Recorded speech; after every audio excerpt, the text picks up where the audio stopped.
দুর্নীতির মাধ্যমে এটাই প্রমাণ হয়। গত 16 বছর তারা শুধুমাত্র দুর্নীতির একটি বাংলাদেশ তারা গঠন করে নাই, ফ্যাসিবাদী রাষ্ট্র কাঠামো তারা গঠন করেছিল।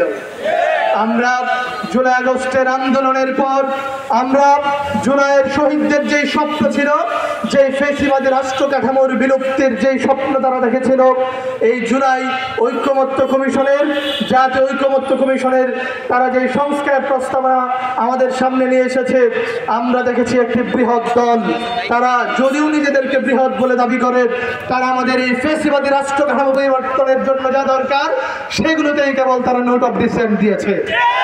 তারা এই বাংলাদেশ পরিবর্তনের জন্য, ফ্যাসিবাদী রাষ্ট্র কাঠামো পরিবর্তনের জন্য তারা সংস্কার চায় না। তারা পূর্বের যে ফ্যাসিবাদী রাষ্ট্র কাঠামো ছিল, সেই ফ্যাসিবাদী রাষ্ট্র কাঠামোকে এখনো তারা ধরে রাখতে চায়। বাংলাদেশ কিভাবে পরিচালিত হবে, বাংলাদেশের সংবিধান কেমন হবে, এর সিদ্ধান্ত নেবে বাংলাদেশের জনগণ।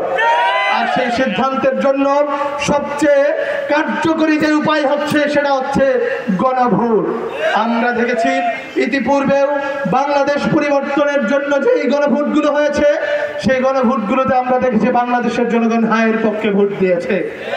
এই ফ্যাসিবাদী রাষ্ট্র কাঠামোর বিলুপ্তির জন্য আমাদের এই ঐক্যমত্য কমিশন যেই সংস্কার প্রস্তাবনা নিয়ে এসেছে, সেই সংস্কার প্রস্তাবনাগুলো গণভোটের মাধ্যমে বাংলাদেশের জনগণের সামনে হাজির করতে হবে। যারা নোট অফ ডিসেন্ট দিয়ে আমাদের এই বাংলাদেশকে পূর্বের ন্যায় ফ্যাসিবাদী রাষ্ট্র কাঠামো বহাল রাখতে চায়, তাদেরকে জনগণ না বলে প্রত্যাখ্যান করবে ইনশাআল্লাহ। আগামীর কিশোরগঞ্জ হবে ইনসাফ প্রতিষ্ঠার কিশোরগঞ্জ। আগামীর বাংলাদেশ হবে ভারতীয় আধিপত্যবাদ, ভারতীয় আগ্রাসনকে মোকাবেলা করার বাংলাদেশ।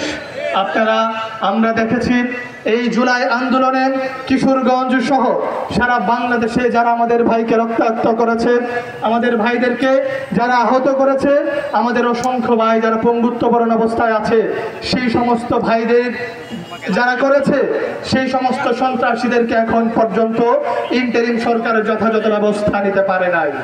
আমরা দেখেছি সে সকল সন্ত্রাসীরা এখনো আমাদের এই বাংলাদেশকে অস্থিতিশীল করার জন্য মাঠে নামতে চায়।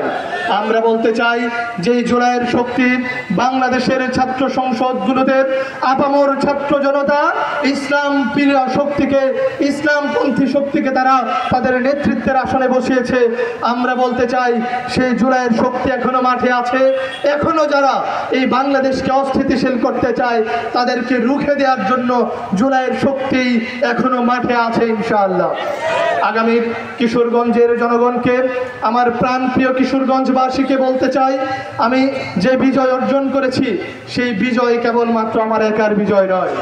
আমার সেই বিজয়ের জন্য আমার কিশোরগঞ্জের ভাইরা, কিশোরগঞ্জের মায়েরা যেভাবে রোজা রেখে, যেভাবে দোয়া করে আমাদেরকে উৎসাহিত করেছে, আল্লাহ তাআলা সবাইকে কবুল করুন। আগামীর কিশোরগঞ্জে দাঁড়িপাল্লার পক্ষে যে জোয়ার সৃষ্টি হবে, সেই দাঁড়িপাল্লার পক্ষে যেন আমাদের কিশোরগঞ্জের আপামর জনগণ যেন ম্যান্ডেট দিয়ে আমাদের জামায়াত ইসলামী মনোনীত প্রার্থীদেরকে যেন সংসদে নিয়ে যায়, সেই উদাত্ত আহ্বান জানিয়ে আমি আমার কথা শেষ করছি। আসসালামু আলাইকুম ওয়া রাহমাতুল্লাহি ওয়া বারাকাতুহু।